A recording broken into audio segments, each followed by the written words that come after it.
Chapitre 3, nous sommes le 25 mai 2019.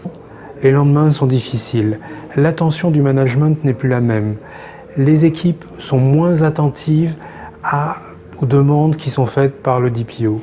Le DPO pensait avoir un rôle clé dans l'organisation. Il devient maintenant, je dirais, une simple case à cocher, peut-être la 5e roue du carrosse.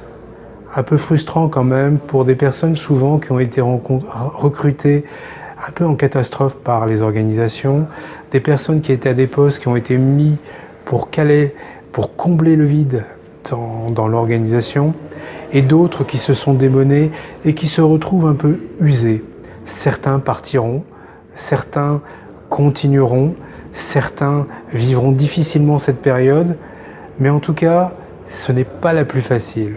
Ce n'est pas la plus facile car, entre-temps, il faut rendre compte. C'est bien, on a mis en place les registres de traitement, les registres des incidents, mais maintenant tout cela va être tracé.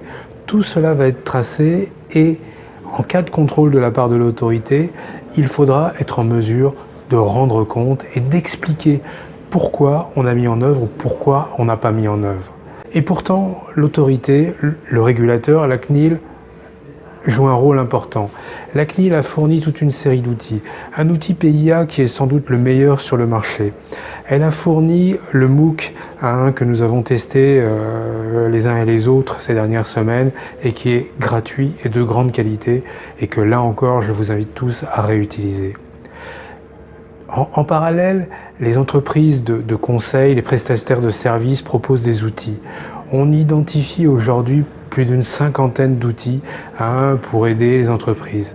Alors ensuite, ces outils, on ne va pas rentrer dans le détail, certains sont bien, d'autres sont moins bien, mais en tout cas, il y a une offre pléthorique pour assister le DPO.